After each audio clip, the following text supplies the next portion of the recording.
Nel 1947, mentre il mondo ancora contava i caduti della Seconda Guerra Mondiale, gli Stati Uniti fondarono la Central Intelligence Agency. Doveva essere il baluardo dell'informazione strategica, un occhio vigile capace di raccogliere i dati e anticipare le mosse dei rivali. Ma ben presto la CIA divenne qualcosa di più. Un motore silenzioso della politica estera americana, capace di azioni coperte e di operazioni che avrebbero inciso sulla storia di interi paesi. Per molti anni molte di queste missioni rimasero avvolte dal segreto. Solo grazie a documenti declassificati e indagini ufficiali si è potuto ricostruire il loro impatto reale. Non congetture, non leggende, fatti. Episodi che raccontano come la logica della guerra fredda abbia spinto l'agenzia a muoversi oltre il confine della semplice raccolta di informazioni, toccando zone grigie che ancora oggi sollevano dibattiti etici. È la fine degli anni 60. Gli Stati Uniti sono scossi dalle proteste contro la guerra in Vietnam e dalle battaglie per i diritti civili. In questo clima, la CIA avvia una missione segreta, Operation Chaos. Nata nel 1967 sotto la presidenza di Lyndon B. Johnson e potenziata da Richard Nixon, ufficialmente cercava prove di regie straniere dietro i movimenti di dissenso. In realtà divenne una vasta campagna di sorveglianza interna, guidata da James Jesus Angleton e Richard Hoover. Agenti infiltrati, viaggi monitorati, comunicazioni intercettate. Nel giro di pochi anni l'agenzia accumulò dossier su oltre 300.000 persone, con schede dettagliate di più di 7.000 cittadini americani. Eppure i rapporti interni parlavano chiaro. Nessuna prova concreta di complotti sovietici o cinesi. Quando l'operazione venne rivelata nel 1974, scoppiò lo scandalo. Le commissioni d'inchiesta del Congresso, la Rockefeller e la Church, stabilirono che la CIA aveva varcato un limite invalicabile, entrando in un terreno riservato all'FBI.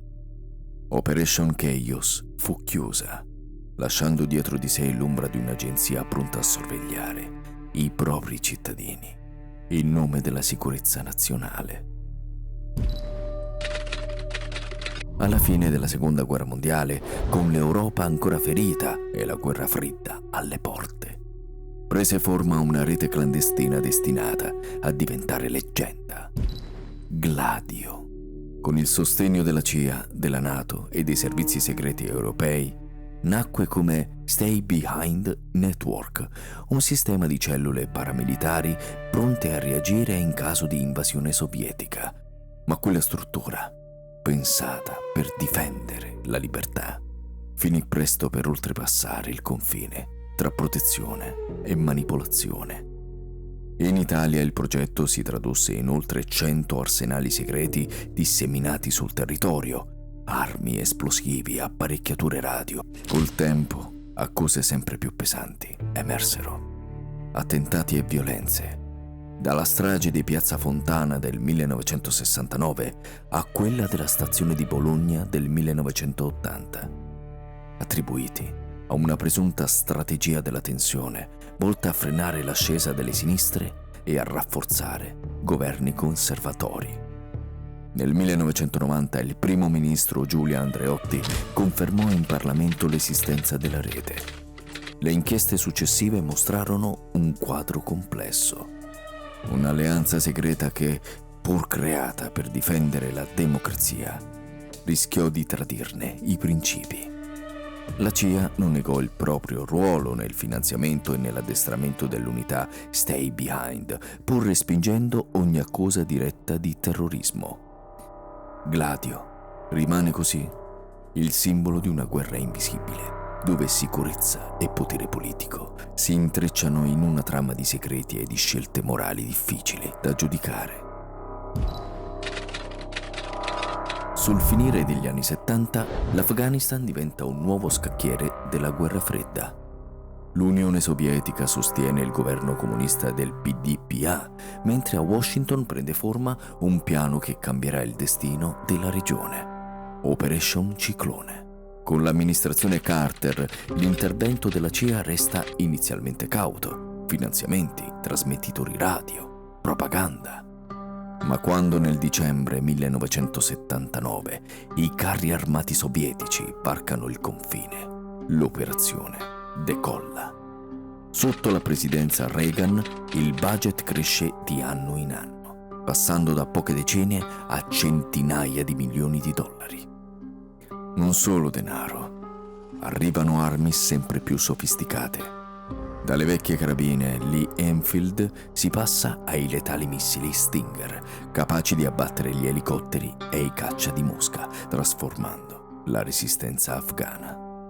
Tutto avviene attraverso un delicato gioco di alleanze.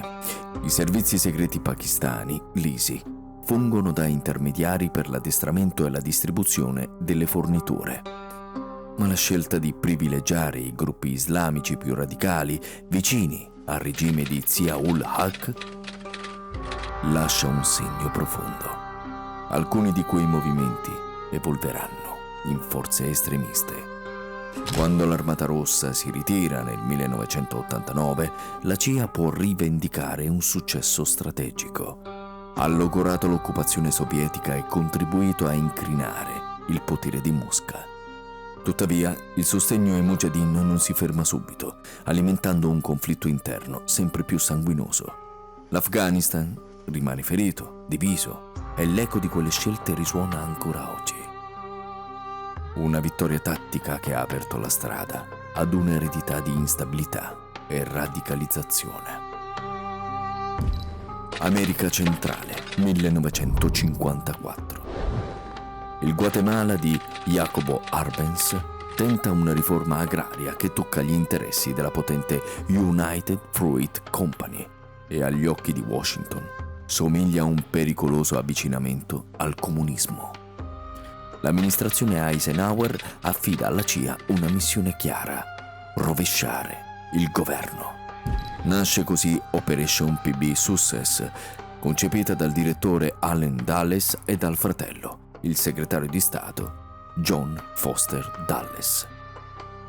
Ogni dettaglio è calcolato: addestramento e armamento di un piccolo esercito di esuli guidato da Carlos Castillo Armas, fondi segreti per corrompere ufficiali e soprattutto una martellante campagna psicologica.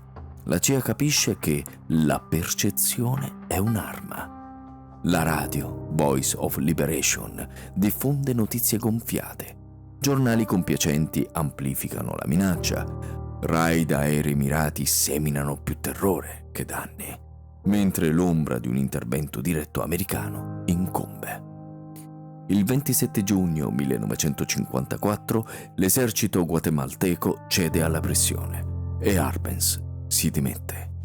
Castillo Armas prende il potere. È l'uomo scelto da Langley. Dietro di sé lascia un paese precipitato in decenni di repressione e violenza. Decenni dopo i documenti declassificati confermeranno ciò che allora fu sussurrato. La CIA aveva orchestrato ogni fase del golpe, dimostrando che nella guerra fredda la conquista delle nazioni poteva avvenire con la forza delle armi, ma soprattutto con l'arte dell'inganno.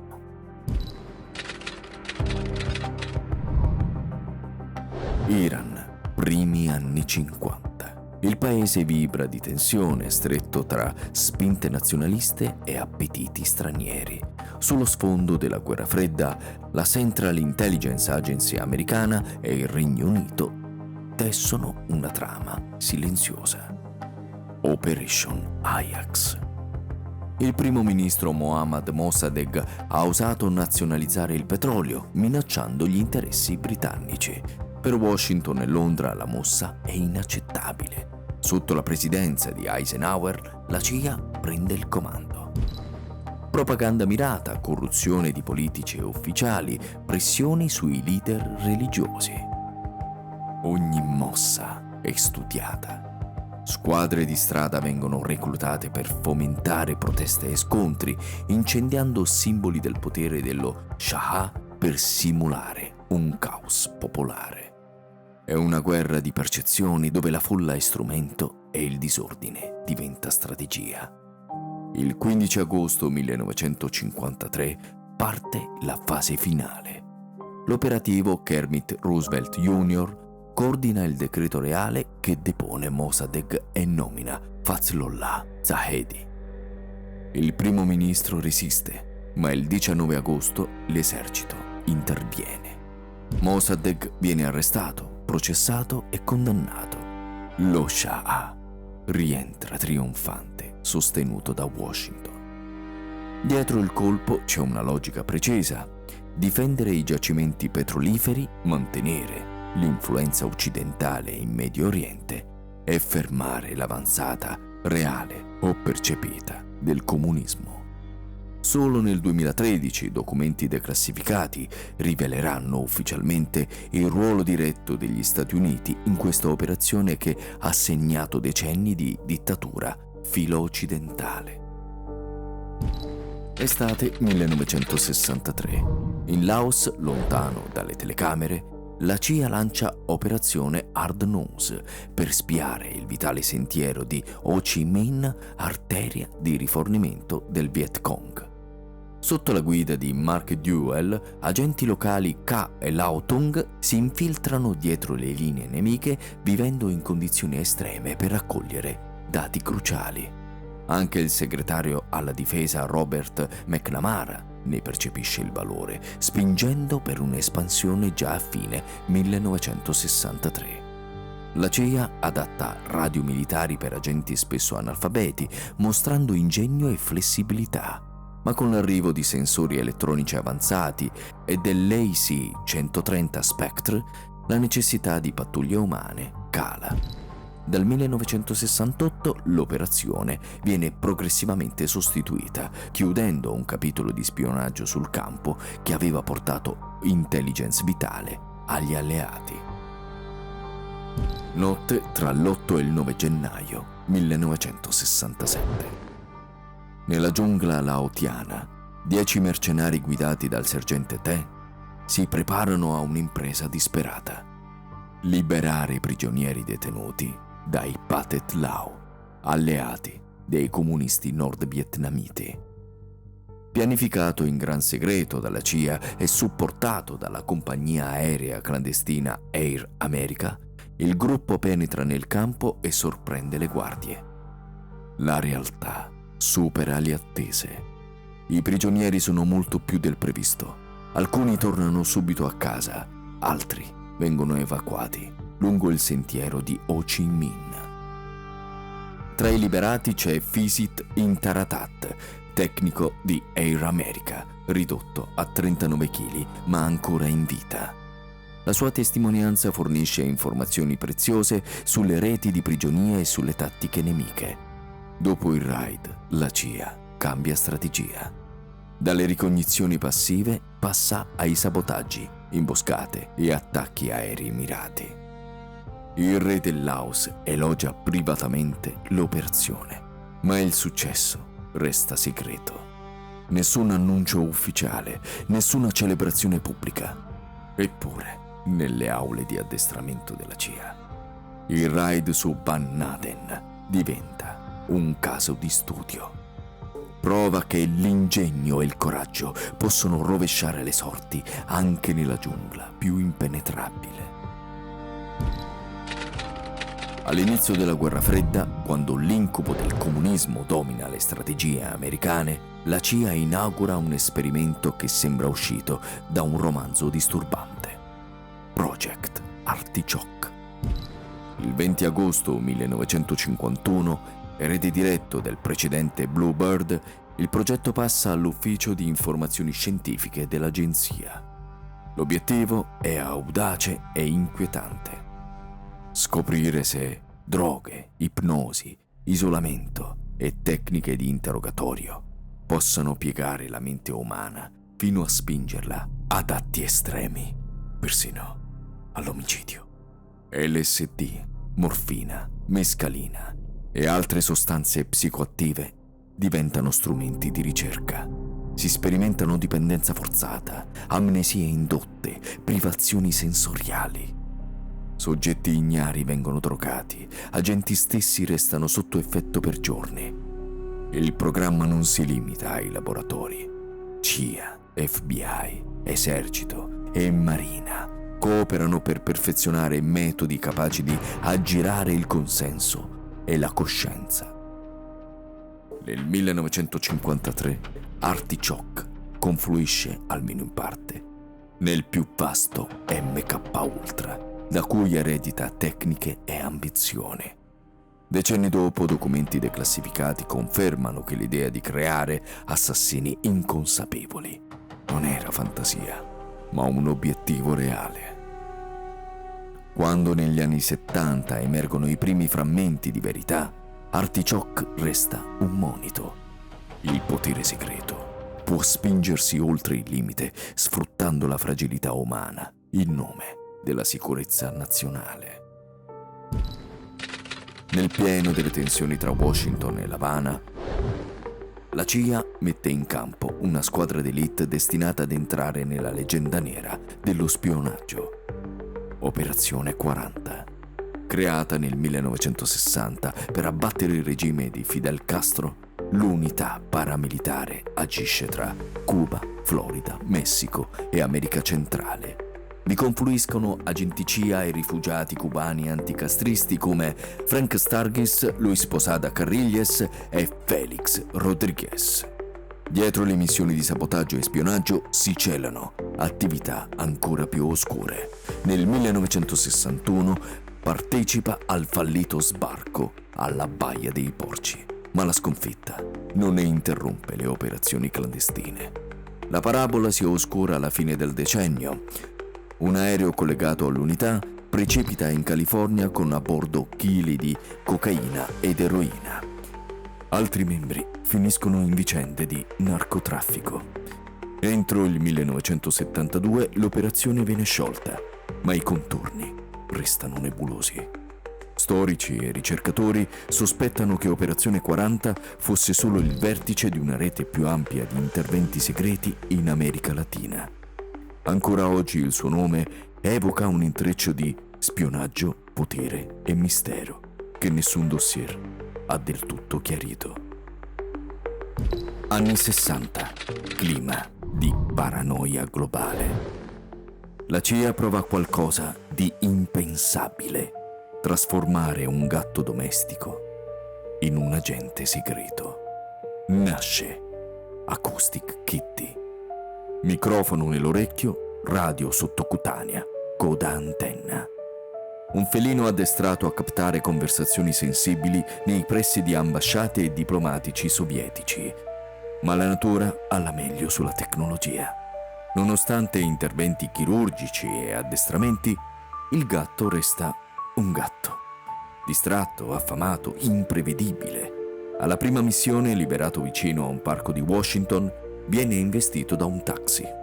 Il progetto, costato tra i 15 e i 20 milioni di dollari, viene archiviato nel 1967. Solo nel 2001 documenti declassificati ne rivelano i dettagli, lasciando il mondo tra stupore e incredulità. Acoustic Kitty diventa così un simbolo della creatività e della follia di un'epoca in cui ogni idea sembrava giustificata pur di carpire un segreto al nemico. Questi progetti, Artichoke, Operazione 40, Acoustic Kitty, non sono solo episodi di spionaggio, raccontano paure ed ambizioni del Novecento. La convinzione che la sicurezza nazionale giustifichi ogni azzardo. Il potere che agisce lontano dagli sguardi pubblici. Ogni documento declassificato è un invito a riflettere su quanto la segretezza possa piegare la morale e influenzare la storia, lasciando dietro di sé un'eredità di domande che ancora oggi attendono risposta.